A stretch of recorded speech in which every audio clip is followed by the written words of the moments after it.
ప్రియ పరలోకమందున మా తండ్రి, మేమందరం ఇక్కడ సంఘంగా కూడి నీ యొక్క జ్ఞానాన్ని నేర్చుకోవడానికి వచ్చాం నాయన. కూడుకున్న మేమందరం కూడా నీ యొక్క యేసుక్రీస్తు వారి యొక్క శరీరంలోని భాగాలుగా ఉన్నాం నాయన. ఉన్న మేము ఆయన మహిమపరిచే వారంగా, మాకు శిరస్సుగా ఉన్న యేసుక్రీస్తు వారిని మహిమపరిచే విధంగా మా జీవితాలు ఉండాలని, ఏదైనా తప్పులు చేస్తూ ఉంటే దాన్ని మేము తెలిసి చేసినా తెలియక చేసినా వాటిని సరిదిద్దుకునే భాగ్యం మాకు దయచేయమని, వాక్యం ద్వారా నువ్వు వినిపించిన మాటలను అర్థం చేసుకుని దాని ప్రకారం బ్రతికే భాగ్యం అందరికీ దయచేయమని, మా బిడ్డలను నీ జ్ఞానంలో పెంచుకోవడానికి మాకు సహాయం ఎల్లవేళ్ళ చేయమని, అదేవిధంగా అపవాది మమ్మల్ని ఎప్పుడు తన వైపుకు తీసుకువెళ్దామా అనే ఆశతో ఎదురు చూస్తున్నారు తండ్రి. దానికి మేము లోబడని స్థితిని మాకు దయచేయమని, యేసుక్రీస్తు వారి ద్వారా నీకు కృతజ్ఞతలు తెలుపుకుంటూ ఈ ప్రార్థన సమర్పించుకుంటున్నాను పరమ తండ్రి. ఆమేన్. ఏమండి, అందరికీ వందనాలండి. మనం అందరం ఒక సంఘంగా ఉన్నాం కదండి. క్రీస్తును తెలుసుకున్న క్రైస్తవులం, క్రీస్తును ఎరిగిన వారం. ప్రతి ఒక్కరం కూడా బైబిల్ను చదవగలము, చదవలేని వాళ్ళు వినగలిగే స్థితిలో కూడా ఉన్నారు. మనలో ఎవరికి వినలేని స్థితి కానీ, చూడలేని స్థితి కానీ, చదవలేని స్థితి కానీ ఎవరికీ లేదండి. మనందరికీ దేవుడు అన్ని విధాలా సహాయం చేశాడు. ఎవరికున్న స్థితిని బట్టి వారి ఆర్థిక పరిస్థితులను తగినట్టుగానే దేవుడు ఇచ్చాడండి. తినడానికి కూడా లేని స్థితిలో మాత్రం ఎవ్వరం కూడా లేవండి. ప్రతి ఒక్కరికి మంచి స్థితినే దేవుడు మనకి ఇచ్చారు. కానీ మనం అందరం గర్వించవలసిన విషయం ఏంటంటే, దేవుని గురించిన జ్ఞానాన్ని తెలుసుకోవడమే చాలా గొప్ప విషయం అండి. ఇది తెలియని వారు ఎంతటి ఆస్తిపరులైనా, ఇది తెలియని వారు పేదవారితోనే సమానం. అవును కదండి. దేవుని గురించిన జ్ఞానం లేకపోతే చనిపోయిన తరువాత మట్టిలోకి వెళ్ళిన మనిషి ఆ మహాలోకానికి చేరాలి అంటే దేవుని గురించిన జ్ఞానం అనేది ఉండాలండి. ఆ జ్ఞానం లేకపోతే మనల్ని గంధపు చెక్కలతో కాల్చినా, లేకపోతే సుగంధ ద్రవ్యాలతో మనల్ని నేలలో పాతిపెట్టినా మనం అక్కడ పాతాళ లోకంలో కంపు కొట్టే స్థితిలోనే ఉంటాం.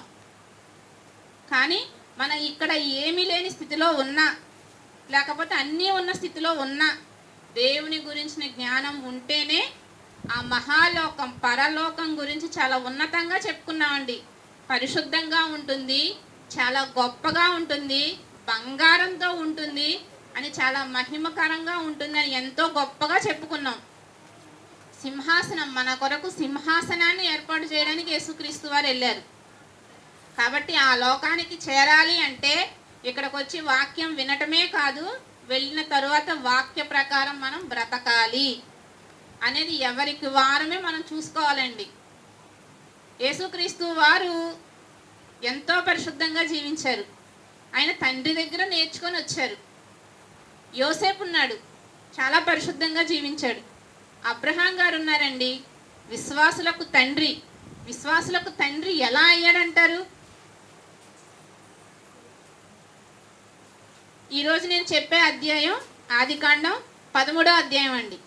ఆదికాండం 13వ అధ్యాయం 14వ అధ్యాయం చూస్తే మనకి అబ్రహాం గారి యొక్క గొప్పతనం తెలుస్తుందండి. సరేనండి. మనం మాత్రం పక్కనోళ్ళు వాక్యం తెలిసినా అలా బ్రతుకుతున్నారు, మనమైతే చక్కగానే బ్రతుకుతున్నాం అని మనం అనుకుంటాం. నాకైతే అప్పుడప్పుడు మా ఆయన మీద ఈర్ష్య కూడా కలిగిద్దండి. నుంచొని మాటలు చెప్తారు కానీ పడేవాడికి తెలిసిద్ది, బాధ అనిపించింది. అంటే ఏదైనా మాట అంటే చివుక్కుమంటారు కదా, ఆ టైంలో అనిపిస్తుంది. క్షమించే గుణం ఉండాలి అంటారు, ఎక్కడ క్షమిస్తున్నారు అని అనిపిస్తుంది.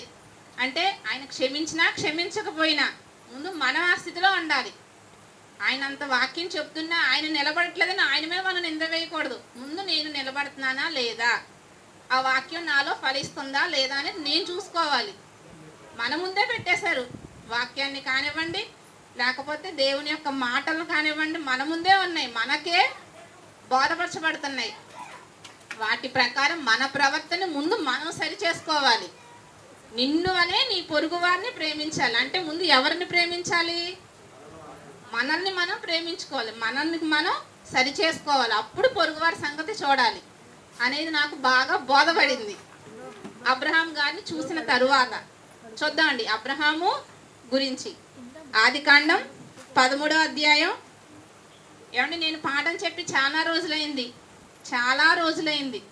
ఎన్ని రోజుల నుంచో తెలుసా అండి? 13, 14 అధ్యాయాలు ప్రతి వారం ప్రిపేర్ అవ్వడం. ఇక్కడికి వచ్చాక ఆగమంటే ఇప్పుడు ఇక్కడ ఆగమంటారేమోనని కృష్ణాది అవ్వంగానే లేసి వచ్చా. పాఠం ఉందని అక్కడి నుంచి ఆడియన్స్ పిలుస్తున్నారు కాబట్టి ఎవరు ఏమి ఇబ్బంది పడమాకండి. నేను చెప్పిన తర్వాత అవకాశం ఉంటే ఇస్తారంట, సమయం ఉంటే. 13వ అధ్యాయం 1వ వచనం అండి. అబ్రాము తనకు కలిగిన సమస్తమును, తన భార్యను, తనతో కూడానున్న లోతును వెంటబెట్టుకొని ఐగుప్తులోనున్న నెగెబునకు వెళ్ళెను. అబ్రాము వెండి బంగారము పశువులు కలిగి బహుధనవంతుడై ఉండెను. అబ్రహాము బహుధనవంతుడంటండి. అతడు ప్రయాణము చేయుచు దక్షిణము నుండి బేతేలు వరకు, అనగా బేతేలుకును హాయికిని మధ్య తన గుడారము మొదట ఉండిన స్థలము వరకు వెళ్ళి తాను మొదట బలిపీఠమును కట్టిన చోట చేరెను. అబ్రహాము ఇది ఎక్కడి నుంచి మళ్ళీ బయలుదేరాడంటే, మనం ముందు అధ్యాయంలో చూసుకుంటే ఐగుప్తుకి వెళ్తారు, అవును కదండి. ఫరో ఇంటికి వెళ్ళినప్పుడు ఫరోతో ఈయన నా సహోదరి అని చెప్పి ఫరో ఇంటికి తన భార్య వల్ల ఫరో ఇంటికి వెళ్ళబడతాడు, ఐగుప్తు దేశానికి వెళ్ళబడతాడండి అబ్రాము. అయితే తర్వాత ఫరోకి దేవుని దర్శనం వల్ల ఇతను అబ్రాము భార్య అని తెలిసి అతను ఆ భార్యను విడిచిపెట్టి వాళ్ళందరినీ అక్కడి నుంచి పంపించేస్తారు.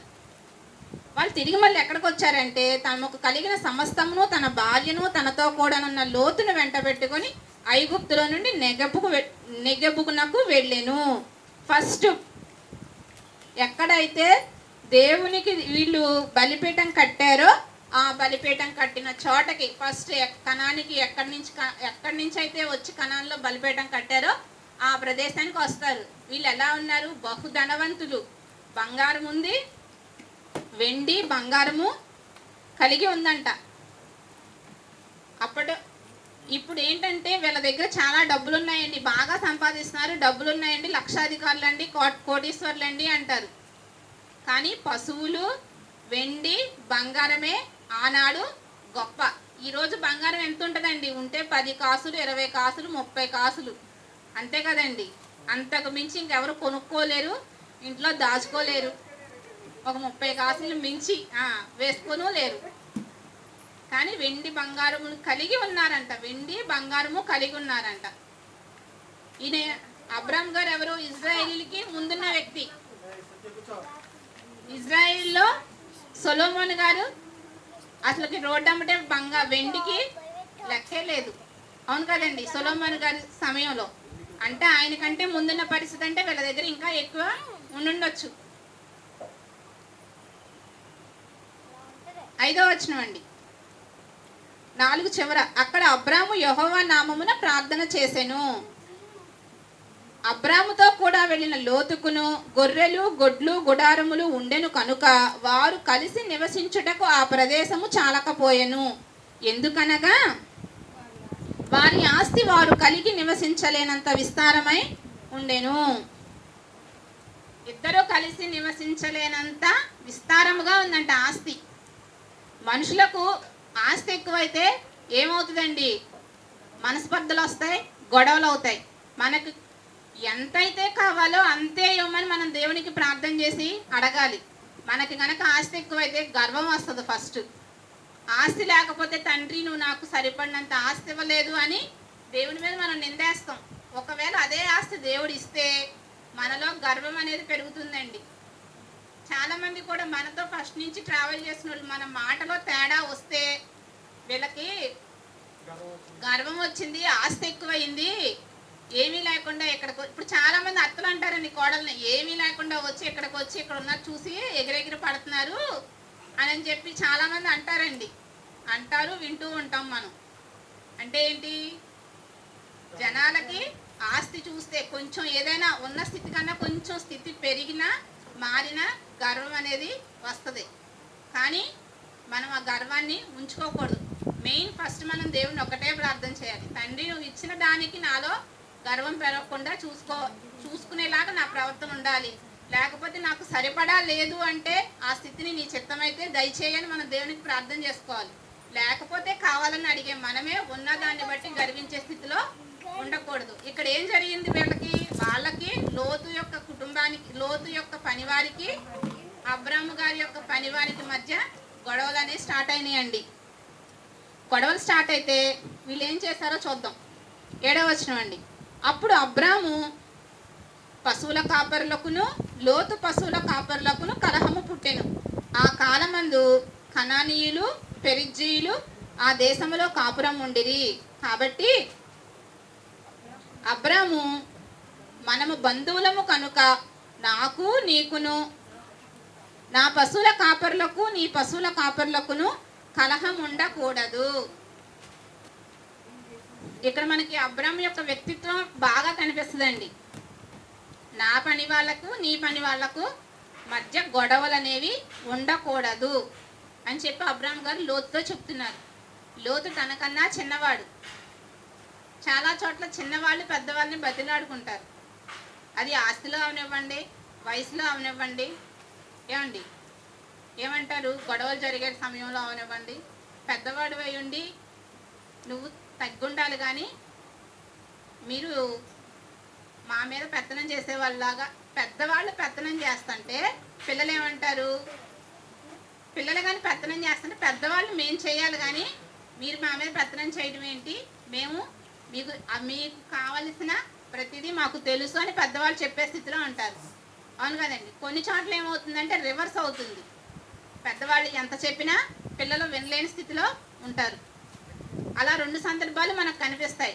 కానీ ఇక్కడ అబ్రాము గారి సందర్భంలో, అబ్రాము లోతు సందర్భం మనం చూస్తే అబ్రాము గారు చెప్తున్నారు, నీ పని వారికి నా పని వారికి గొడవలనే జరుగుతున్నాయి, కాబట్టి మనం కలిసి ఉండలేం, కాబట్టి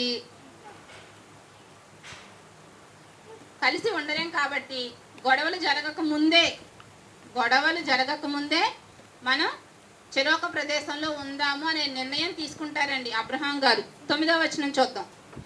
ఈ దేశమంతయు నీ ఎదుటనున్నది కదా, దయచేసి నన్ను విడిచి వేరుగా ఉండుము. తండ్రి కుమారునికి చెప్తున్నారు. ఏ తండ్రి కూడా కుమారుడిని వేరుగా ఉండమని చెప్పడండి. తనతో పాటు ఉన్నది ఒక్కడే కుమారుడు. తనకు అసలు పిల్లలే లేరు. కనీసం గొడవలు కూడా జరగట్లేదు. వేరుగా ఉండుము. నీవు ఎడమ తట్టునకు వెళ్ళిన ఎడల నేను కుడి తట్టుకును, నీవు కుడి తట్టునకు వెళ్ళిన ఎడల నేను ఎడమ తట్టుకును వెళ్ళేదనని లోతుతో చెప్పగా, అక్కడ అసలు సొంత కుమారుడే కాదండి, తన సహోదరుని కుమారుని తనతో పాటు తీసుకొచ్చుకున్నాడు. ఆ కుమారునికి ఇతను గార్డియన్గా ఉన్నాడు అబ్రాము గారు. అతనికి అవకాశం ఇస్తున్నాడు. ఎంతో ఆస్తి ఉంది, ఎంతో పశు సంపద ఉంది. వారికి వీరికి మధ్య గొడవలు జరుగుతుంటే తన కుమారుని మాట కూడా అనకుండా, నీ ముందున్న ఈ ప్రదేశంలో నీవు ఎటు వెళ్ళాలంటే అటు వెళ్ళు. ఎడమ వైపుకి వెళ్తావా, నేను కుడి వైపుకి వెళ్తాను. నువ్వు కుడి వైపుకి వెళ్తావా, నేను ఎడమ వైపుకి వెళ్తాను. అంతేకాని నేను ఇటు వెళ్తాను నువ్వు అటు వెళ్ళు అనే ఆజ్ఞ ఇవ్వలా. తన కుమారునికే ఇచ్చేశాడు అవకాశం ఇక్కడ అబ్రాము గారు. తన కుమారునికి అవకాశం ఇస్తే మరి లోతు ఏం చేశాడండి? 10వ వచనం. లోతు తన కన్నులెత్తి యోర్దాను ప్రాంతం అంతటినీ చూచెను.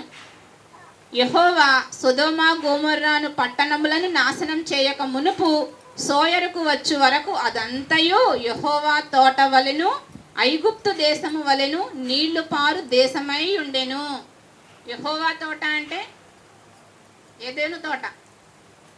ఏదైనా తోటలాగా వీళ్ళు వెళ్ళొచ్చారు కదా ఐగుప్తు అయితే ఎలా ఉందో అలా ఉందంటండి సొదొమ గొమొర్రా అనే ప్రాంతం. అప్పుడు లోతు ఆ ప్రాంతాన్ని చూసి యోర్దాను ప్రాంతం అంతటిని ఏర్పరచుకొని తూర్పుగా ప్రయాణము చేసెను. అట్లు వారు ఒకరికొకరు వేరైపోయిరి. లోతు మాత్రం చక్కగా కళ్ళతో చూసి చక్కగా అందంగా ఉందని ఆ ప్రాంతాన్ని ఎంచుకున్నాడండి, సొదొమ గొమొర్రా ప్రాంతాన్ని. మనం ముందుకు వచ్చేసి అంతా చదివేశాం కాబట్టి మనకు తెలుసు ఆ ప్రాంతంలో ఉన్న మనుషులు చాలా చెడుతో ఉన్నారు.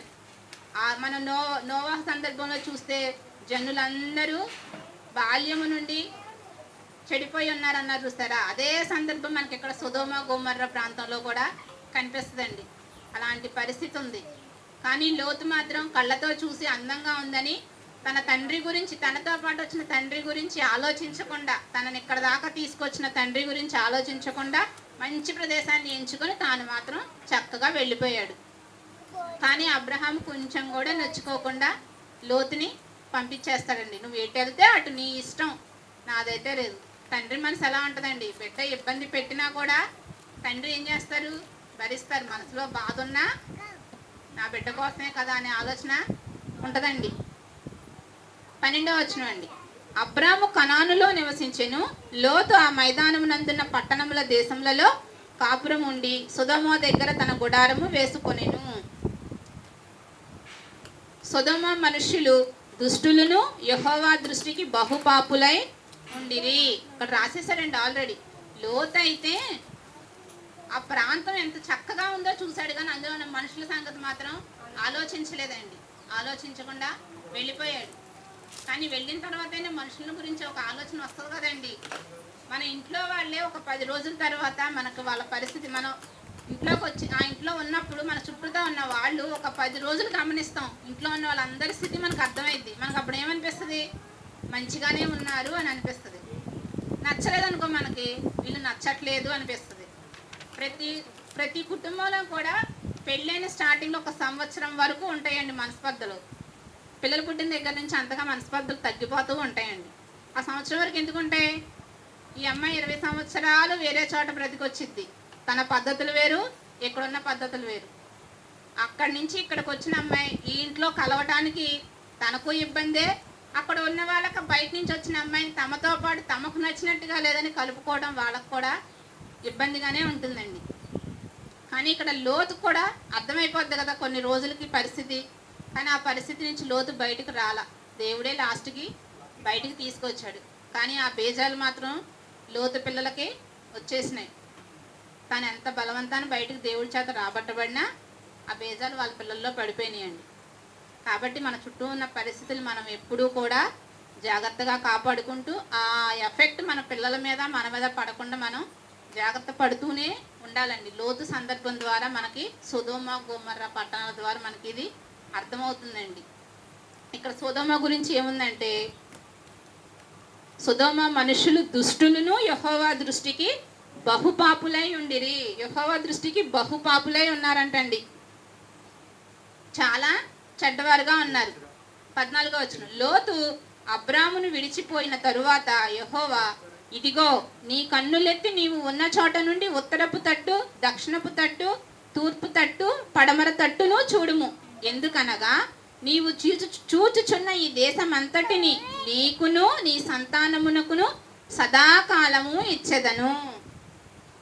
సదాకాలము ఇచ్చెదను, మరియు నీ సంతానమును భూమి మీద నుండి ఇసుక రేణువుల వలె విస్తరింప చేసెదను. ఎట్లనగా ఒకడు భూమి మీద నుండి రేణువులను లెక్కింపగలిగిన ఎడల నీ సంతానమును కూడా లెక్కింపవచ్చును. అబ్రాముకి దేవుడు ఎన్నోసార్లు చెప్తూనే ఉన్నారు. ఆయన అసలు అక్కడి నుంచి తీసుకొచ్చిందే అందుకు, ఇసుక రేణుల వలె చేస్తాను నీ సంతానాన్ని అని. నాకు పిల్లలు లేరయ్యా అన్నా సరే నీ సంతానాన్ని నేను బహు విస్తారంగా చేస్తాను అని దేవుడు మాత్రం అబ్రాముకి వాగ్దానం చేస్తూనే వచ్చారు. ఆ వాగ్దానం కొరకే అబ్రాము కూడా ఎదురు చూస్తూనే ఉన్నాడండి. 17వ వచనం. నీవు లేచి ఈ దేశము యొక్క పొడుగున వెడల్పున దానిలో సంచరించుము, అది నీకు ఇచ్చదని అబ్రాముతో చెప్పెను. అప్పుడు అబ్రాము తన గుడారము తీసి హెబ్రోనులోని మమ్రే దగ్గర ఉన్న సింధూర వృక్షములోకి దిగి అక్కడ యెహోవాకు బలిపీఠము కట్టెను. దేవుడు ఖచ్చితంగా సంతానాన్ని ఇస్తానన్నాడు. ఆ సంతానాన్ని కూడా ఇసుక రేణువుల వలె చేస్తాను అని చెప్పారు. చాలా ఎక్కువగా చేస్తాను అన్నారు. దేవుడు అబ్రాముకి సంతానాన్ని ఇస్తా అన్నారు. అబ్రాము యొక్క సంతానం ఎవరండి? మనం మత్తయి సువార్త చూస్తే అబ్రాము యొక్క సంతానం ఎవరు అంటే యేసుక్రీస్తు వారు. అంతే కదండి. అబ్రాము నుంచి ఇస్సాకు వస్తే, ఇస్సాకు నుంచి యాకోబు వస్తే, యాకోబు యొక్క కుమారుడైన యోధా గోత్రంలో యోధా పుడితే ఆ యోధా గోత్రం నుంచి వచ్చిన సింహమే యేసుక్రీస్తు వారు. అవును కదండి, మనం మత్తయి సువార్తలో చూస్తే లాస్ట్కి అక్కడ యేసుక్రీస్తు వారి దగ్గరికి వచ్చి ఆగిద్ది. అబ్రహం గారితో స్టార్ట్ అయింది, మత్తయి సువార్తలో యేసుక్రీస్తు వారి జననం జరిగింది. యేసుక్రీస్తు వారే ఆయన యొక్క సంతానం. ఆయన సంతానం పెరిగి విస్తరిస్తూనే ఉంది. యేసుక్రీస్తు వారిని నమ్ముకున్న ప్రతి ఒక్కరూ కూడా అబ్రహాము యొక్క సంతానమేనండి. యేసుక్రీస్తు వారిని నమ్మి బాప్తిస్మం తీసుకొని క్రీస్తులో బ్రతికే ప్రతి ఒక్కరూ కూడా, విశ్వాసంతో బ్రతికిన ప్రతి ఒక్కరూ కూడా అబ్రహాము యొక్క సంతానమే. ఈరోజు ప్రపంచవ్యాప్తంగా చూసుకుంటే అబ్రహాము గారి యొక్క సంతానమే ఎక్కువగా ఉన్నారండి. ఆ ఇజ్రాయిల్ దేశం చాలా చిన్నది, అది ఒక్కటే అబ్రహాము యొక్క సంతానము అయితే దేవుడిచ్చిన వాగ్దానం నెరవేరుతుందంటారా? నెరవేరదు. ఇసుక రేణువుల లెక్కించలేనంతగా చేస్తానని దేవుడు అక్కడ వాగ్దానం చేశారు. ఆ వాగ్దానం నెరవేర్పు ఎలా జరుగుతుంది అంటే యేసుక్రీస్తు ద్వారా, ఆయనను నమ్ముకున్న క్రైస్తవుల ద్వారా మాత్రమే దేవుడిచ్చిన వాగ్దానం అనేది నెరవేరుతుందండి. 13 అధ్యాయంలో మనం ఏం చూసామంటే, దేవుడు ఒక వాగ్దానాన్ని ఇచ్చారు, ఒక చోట నుంచి ఇంకొక చోటకు తీసుకొచ్చారు, ఆయనకు విస్తారమైన సంతానాన్ని కలుగ చేస్తానన్నారనే విషయాన్ని మనం చూసాం. అబ్రహాము గొప్ప మనసుతో తన కుమారునికి, తన సహోదరుని కుమారునికి, మన కుమారుడికైతే మనం చేస్తామండి. వాడు అడగకపోయినా, వాడు తప్పు చేసినా, వాడు కావాలని అడిగినా మనం చేస్తాం, కష్టమైనా చేస్తాం. కానీ సహోదరుని కుమారునికి చేస్తామండి? చేయం. మనసులో కొంచెం కూడా, అదే తర్వాత అధ్యాయంలో చూపిస్తాను మీకు, కొంచెం కూడా బాధ లేకుండా మంచి చూడముచ్చటగా ఉన్న ప్రదేశాన్ని తన కుమారునికి ఇచ్చి తాను వేరే సెకండ్ ఆప్షన్ తను తీసుకున్నాడు. ఫస్ట్ ప్రయారిటీ మాత్రం తన సహోదరుని యొక్క కుమారునికే ఇచ్చారు అబ్రహాము. 14వ అధ్యాయం చూద్దామండి.